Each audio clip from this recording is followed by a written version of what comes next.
प्यारे दोस्तों, आप सभी का मैथ हब खावा में हार्दिक स्वागत है। आज हम क्लास 10 हाइट एंड डिस्टेंस का तीसरा हिसाब बनाने जा रहे हैं। इसके पहले हम 2 हिसाब बना चुके हैं। अब हम पढ़ते हैं ये तीसरा हिसाब हमारा क्या कहता है। एक ठेकेदार बच्चों को खेलने के लिए एक पार्क में 2 फिसलन पट्टी लगाना चाहती है। 5 वर्ष से कम उम्र के बच्चों के लिए वह एक ऐसी फिसलन पट्टी लगाना चाहती हैं जिसका शिखर 1.5 मीटर की ऊंचाई पर हो और भूमि के साथ 30 डिग्री का कोण पर झुका हुआ हो, जबकि इससे अधिक यानी 5 वर्ष से अधिक उम्र के बच्चों के लिए वह 3 मीटर की ऊंचाई पर एक अधिक ढाल की फिसलन पट्टी लगाना चाहती है जो भूमि के साथ 60 डिग्री का कोण बनाती है। प्रत्येक स्थिति में फिसलन पट्टी की लंबाई क्या होनी चाहिए। यानी कि एक ठेकेदार जो है बच्चों को खेलने के लिए 2 फिसलन पट्टियां लगाता है। तो हमें इसका फिगर बनाते हैं, तब हमको पता लगेगा क्या करना है।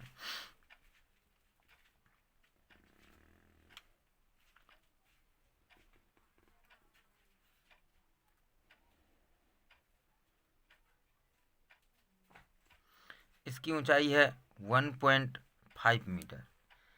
इसकी ऊंचाई 1.5 मीटर है और ये भूमि के साथ यहाँ से ये 30 डिग्री का कोण बना रही है। इसका नाम हम देते हैं ABC। अब जो है ये फिसलन पट्टी है। ये क्या है? फिसलन पट्टी।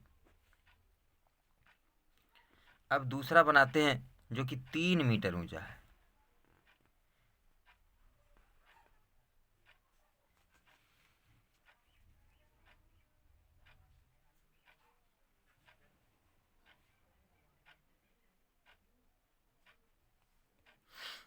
इसका नाम देते हैं हम PQR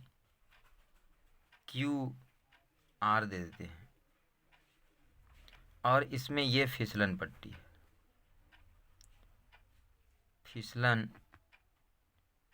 पट्टी है। अब ये भूमि के साथ कितना का कोण बनाता है? तो 60 डिग्री के कोण पर ये बन रहा है। तब हमको क्या कहता है कि ये छोटे बच्चों के लिए फिसलन पट्टी है और ये बड़े बच्चों के लिए फिसलन पट्टी है। दोनों फिसलन पट्टी का लंबाई निकालने के लिए कह रहा है। तो हम इसको कैसे बनाएंगे? तो फिगर पहले बनाने के बाद हम लिखेंगे, क्या लिखेंगे? जो चीज़ हमारे हिसाब में दिया है उसी के बारे में हम लोग लिखेंगे। माना कि AC तथा PR, माना कि AC तथा PR 2 फिसलन पट्टियां हैं, 2 फिसलन पट्टियां हैं।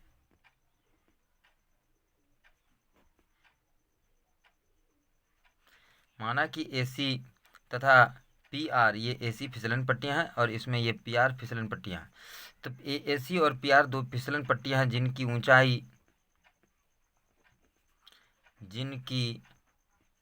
ऊंचाई भूमि से, कहाँ से? भूमि से क्रमशः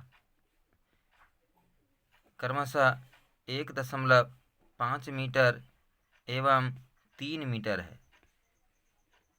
इसकी ऊंचाई कितना दिया हुआ है? यहाँ से यहाँ 3 मीटर दिया हुआ है, यहाँ से यहाँ। और इसकी ऊंचाई क्या दिया हुआ है? 1.5 मीटर दिया हुआ है। माना कि AC तथा PR 2 फिसलन पट्टियां जिनकी ऊंचाई भूमि से क्रमशः 1.5 मीटर एवं 3 मीटर है। AC फिसलन पट्टी, AC फिसलन पट्टी भूमि के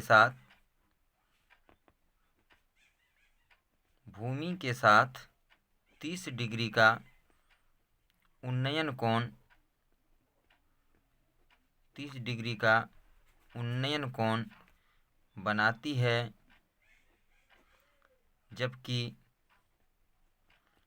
जबकि PR फिसलन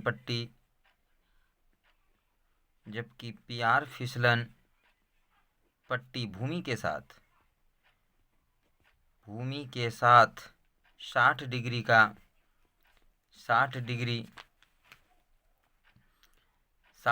का उन्नयन कोण बनाती है,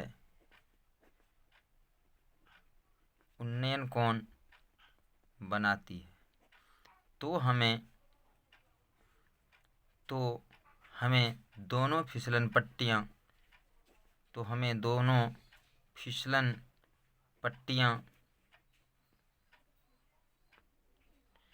पट्टियाँ एसी एवं पीआर की लंबाई ज्ञात करनी है।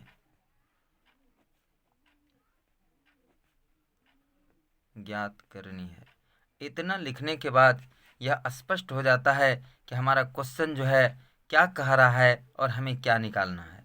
ठीक है, इसमें क्वेश्चन भी वही बात कह रहा है कि दो फिसलन पट्टियाँ लगाया गया है, जिसमें हमने मान लिया कि एक फिसलन पट्टी एसी है और दूसरी फिसलन पट्टी क्या है, पीआर है। तो एसी फिसलन पट्टी यानी ये छोटे बच्चों के लिए, 5 साल से छोटे बच्चों के लिए ये छोटा फिसलन पट्टी लगाया गया है। इसकी ऊंचाई जो है भूमि से 1.5 मीटर 1.5 है और बड़े बच्चों के लिए 3 मीटर दिया हुआ है, जो भूमि के साथ उन्नयन कोण 30 डिग्री बनाती है और ये जो है भूमि के साथ उन्नयन कोण 60 डिग्री बनाती है। तो हमें दोनों फिसलन पट्टी यानी एसी और पीआर की लंबाई मालूम करनी है। अब हम त्रिभुज बारी बारी से हम बनाते हैं। अब हम त्रिभुज एबीसी लेंगे, समकोण त्रिभुज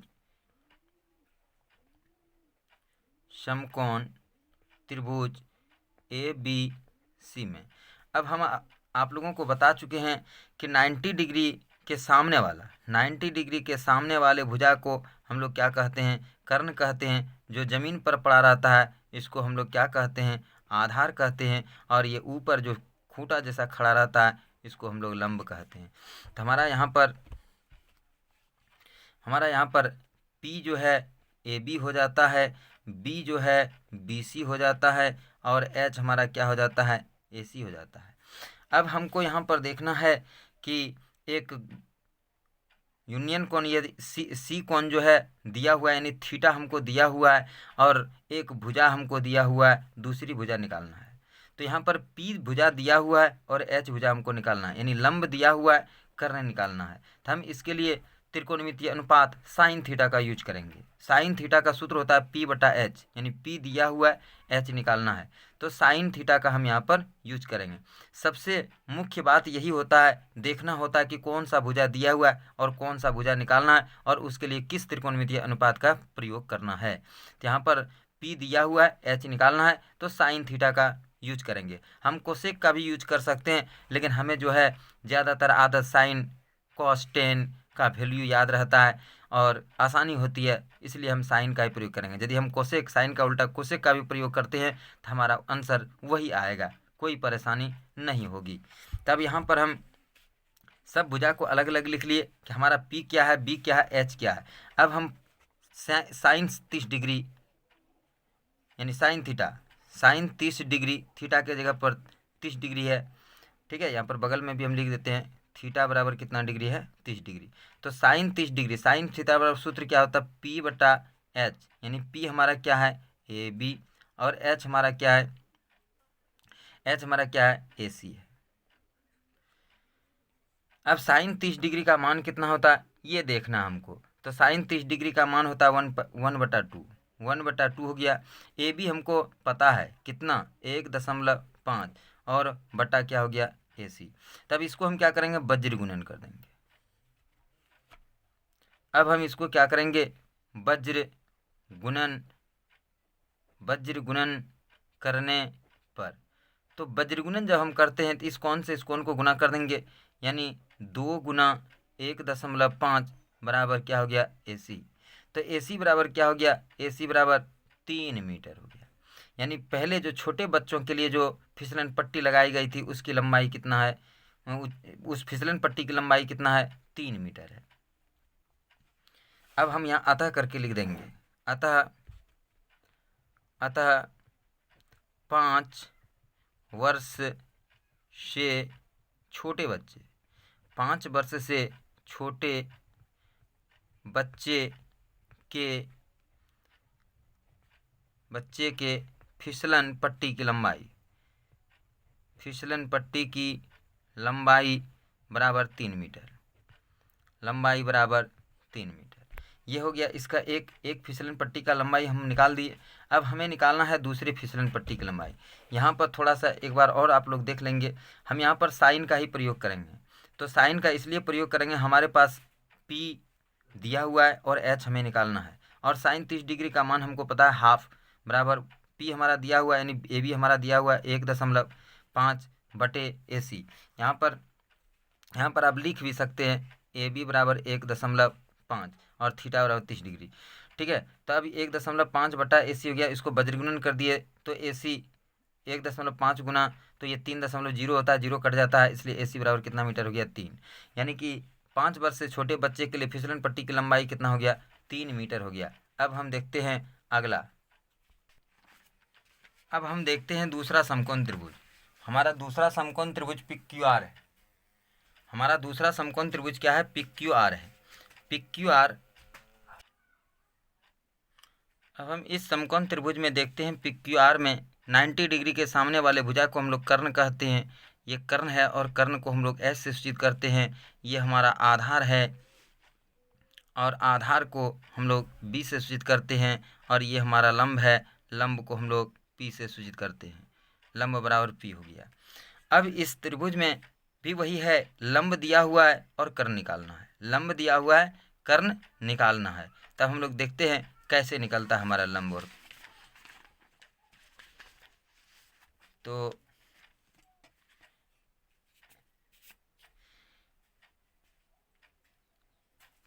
और समकोण त्रिभुज, अब समकोण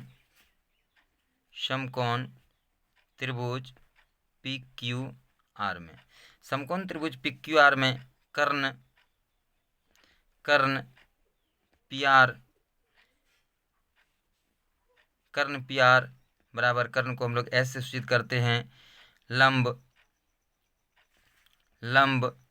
PQ बराबर हमारा दिया हुआ है, लंब को हम लोग P से सूचित करते हैं, और ये हमारा दिया हुआ है 3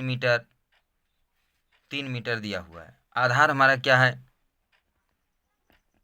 आधार QR है, और इससे हमको मतलब नहीं है, तो QR को हम B लिख के छोड़ देते हैं। अब हमको लंब दिया हुआ है और कर्ण निकालना है, लंब दिया हुआ है कर्ण निकालना है, तो फिर साइन थीटा का ही प्रयोग करेंगे। तो क्या होगा साइन 60 डिग्री, साइन थीटा बराबर P/H। अब P कितना हमारा दिया हुआ है 3 मीटर, और H हमको निकालना है, तो बटा H हो गया। साइन 60 डिग्री, साइन 60 डिग्री का मान कितना होता है, साइन 60 डिग्री का मान √3/2 होता है, √3/2 बराबर 3/H। ठीक है, H को हम PR ही लिखते हैं, या H, चलिए कोई बात नहीं, H ही रहने। अब इसको हम क्या करते हैं वज्र गुणन करते हैं। क्या करते हैं वज्र गुणन करने पर, तो वज्र गुणन करने पर क्या हो जाता है √3H, √3 गुना H बराबर, इसको गुना करेंगे 3 गुना 2, तो √3H बराबर हो गया 6। अब H बराबर कितना हो जाएगा 6/√3, तो H बराबर हो जाएगा 6, और हरों का परिमयकरण कर देंगे, √3 से गुना कर देंगे, तो H बराबर हमारा क्या होता है 6√3, और √3 गुना √3 हो जाता है 3, तो H बराबर हमारा क्या हो जाता है 3 दूनी 6, और हो जाता है 2√3। इस प्रकार से ये दूसरे फिसलन पट्टी यानी बड़े बच्चों के लिए फिसलन पट्टी की लंबाई निकल जाती है। तो ये H बराबर, H को हम लोग फिर क्या लिख देंगे, H को हम लोग क्या लिखेंगे कर्ण, यानी PR लिखेंगे, PR। H को हम लोग क्या लिखेंगे PR, और इसी को हम लोग फिसलन पट्टी माने थे। तो फिसलन पट्टी PR बराबर कितना हो गया 2√3 मीटर हो गया। अब यह हम अतः करके लिखेंगे, अतः 5 वर्ष से अधिक उम्र वाले बच्चे के फिसलन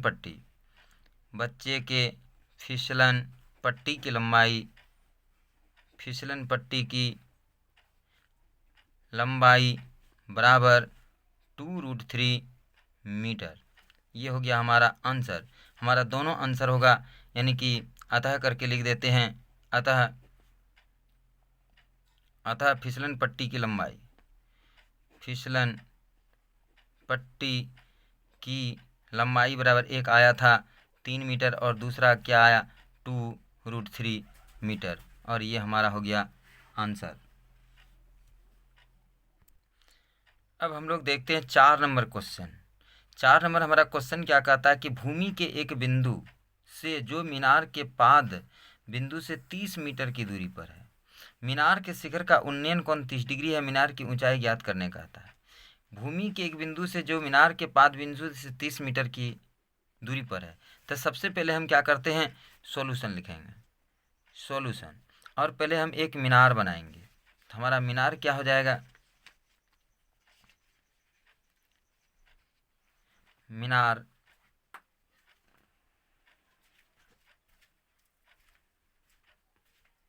मीनार बना दिया। इस मीनार का हम नाम रख दिए ए और बी। क्या कहता है कि मीनार का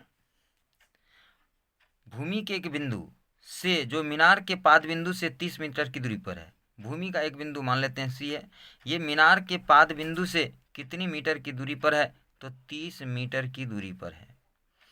अब मीनार के शिखर का उन्नयन कोण, यानी यहाँ पर जो है 30 डिग्री का उन्नयन कोण बनाता है, तो ये मीनार की ऊंचाई निकालने कहता है। ये क्या है, मीनार, हम इधर लिख देंगे मीनार, ठीक है। तो ये ए बी एक मीनार है, और भूमि के एक बिंदु सी से मीनार के पाद बिंदु तक की दूरी जो है 30 मीटर है, और यह भूमि के साथ, ये मीनार जो है भूमि के साथ, ये सी बिंदु जो है ये भूमि के साथ क्या बनाता है, 30 डिग्री का कोण बनाता है। जबकि यानी कि कोई व्यक्ति यहाँ सी बिंदु से देखता है तो इसके मीनार के शिखर से 30 डिग्री का कोण बनता, उन्नयन कोण। तो कह रहा है मीनार की ऊंचाई ज्ञात करने के लिए। तो हम लोग इसको फिर लिखेंगे, जो हमारा हिसाब दिया हुआ रहता है उसी बात को हम लोग लिखते हैं। माना कि ए बी एक मीनार है, माना कि ए बी एक मीनार है, मीनार के पाद बिंदु से, मीनार के पाद बिंदु से, पाद बिंदु से 30 मीटर की दूरी, 30 मीटर की दूरी पर, 30 मीटर की दूरी पर एक बिंदु सी है। बिंदु सी से मीनार के शिखर पर, मीनार के शिखर नाम भी देते हैं, शिखर ए पर बना उन्नयन कोण 30 डिग्री है, बना उन्नयन कोण 30 डिग्री है। तो हमें मीनार ए बी, मीनार का नाम हमने क्या दिया, मीनार ए बी की ऊंचाई, मीनार ए बी की ऊंचाई ज्ञात करनी है,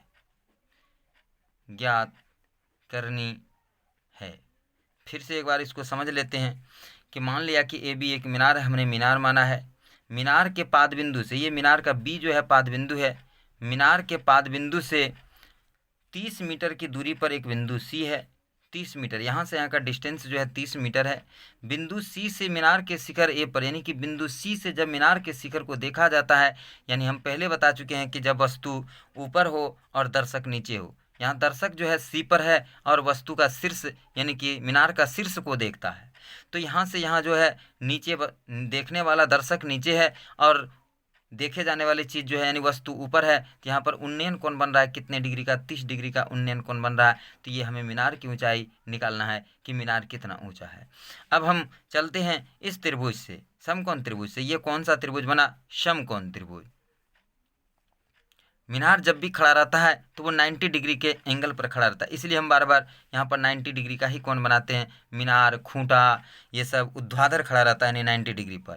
तो अब समकोण त्रिभुज, अब समकोण त्रिभुज ABC में, समकोण त्रिभुज ABC में। हम पहले बता चुके हैं कि समकोण के यानी 90 डिग्री के सामने वाले भुजा को क्या कहते हैं, कर्ण कहते हैं। तो यहाँ हमारा कर्ण क्या है, कर्ण बराबर क्या है, AC। और कर्ण को हम लोग किससे सूचित करते हैं, तो S से सूचित करते हैं। अब हमारा आधार, आधार हमारा क्या है, BC। और BC को हम लोग आधार को किससे सूचित करते हैं, B से। और ये हमारा दिया हुआ है, कितना मीटर दिया हुआ है, 30 मीटर। अब यहाँ पर लंब हमारा क्या है, AB। और लंब को किससे सूचित करते हैं, P से। और यही तो हमें ज्ञात करना है। तो AB बराबर क्या हो जाएगा, वाट। यानी हमें मीनार की ऊंचाई, जिसे हम समकोण त्रिभुज में लंब कहेंगे, तो वही हमको ज्ञात करना है। अब देखिए थीटा बराबर दिया हुआ है, थीटा बराबर कितना दिया हुआ है, 30 डिग्री। अब हमें यहाँ पर देखना है, फिगर से देखना है, आधार दिया हुआ है, लंब निकालना, आधार दिया हुआ लंब निकालना है। ठीक है, आधार 30 मीटर है और AB निकालना है, BC दिया है, AB निकालना है, यानी आधार दिया है, लंब निकालना है। तब हम याद करेंगे कि किस त्रिकोणमितीय त्रिकोणमितीय अनुपात में लंब और आधार आता है, तो टेन थीटा में आता है या कॉट में आता है। तो हम यहाँ पर टेन का ही यूज करेंगे, तो हमारा क्या हो जाएगा, टेन थीटा। सूत्र से, ठीक है, सूत्र से हम लोग पढ़े हैं, टेन थीटा बराबर सूत्र क्या होता है, P/B होता है। यानी P के जगह पर क्या लिख देंगे हम, AB, और B के जगह पर हम क्या लिख देंगे, AC। ठीक है, BC। तो टेन थीटा बराबर P/B, यानी AB/BC हो गया। अब टेन थीटा, थीटा का मान दिया हुआ 30 डिग्री, हम यहाँ अब क्या लिखेंगे, टेन 30 डिग्री। और AB को निकालना है, हम पहले दिखा चुके हैं। AB बराबर हम वाट लिखें तो AB के स्थान पर हम AB ज्यों का त्यों लिख देंगे, और BC के स्थान पर हम 30 मीटर लिखेंगे, क्योंकि हमको BC पता है। BC बराबर यहाँ पर लिखा हुआ है कितना मीटर है, तो 30 मीटर है। अब टेन 30 डिग्री, अब टेन 30 डिग्री का मान हमको देखना है कि टेन 30 डिग्री का मान कितना होता है। तो टेन 30 डिग्री का मान 1/√3 होता है। टेन 30 डिग्री का मान कितना होता है, 1/√3। और बराबर क्या हो गया, AB/30 हो गया। अब क्या करेंगे, वज्र गुणन करेंगे। अब क्या करना है, वज्र गुणन करने पर AB गुना √3, AB गुना √3 बराबर कितना हो गया, 30 हो गया। अब यहाँ पर AB बराबर क्या हो जाएगा, 30/√3। अब फिर AB बराबर क्या हो जाएगा, अब यहाँ पर हरों का परिमयकरण हमको करना है, क्योंकि हर जो है यहाँ अपरिमेय संख्या हो गया, इसको परिमेय बनाना है। तो हम लोग नियम पढ़ लिए हैं, √3 से ऊपर नीचे गुना कर देंगे। इसका हर √3 है, तो इसी से हम लोग ऊपर नीचे गुना कर देंगे। तो हमारा क्या हो जाएगा, 30√3, और √3 गुना √3 क्या होता है, 3, इससे ये कट जाएगा 10 बार में। तो AB बराबर हमारा क्या हो जाता है, AB बराबर हमारा क्या हो जाता है, 10√3 मीटर। और यही जो है मीनार की ऊंचाई है। अब हम यहाँ लिखेंगे, अंत में लिखेंगे, अतः मीनार की ऊंचाई, अतः मीनार की ऊंचाई AB बराबर 10√3 मीटर, 10√3 मीटर। और अंत में हम लोग आंसर लिखते हैं कि यही हमारा जो है फाइनल आंसर है, यानी कि मीनार कितना ऊंचा है, 10√3 मीटर ऊंचा है। तो दोस्तों इस प्रकार से हमारा 3 नंबर और 4 नंबर का क्वेश्चन यहीं पर समाप्त होता है। और अब मैं फिर अगले वीडियो में अगले क्वेश्चन को बनाऊंगा, और मैं आशा और उम्मीद करता हूं कि आप लोगों को हाइट एंड डिस्टेंस का हिसाब अवश्य समझने में आता होगा।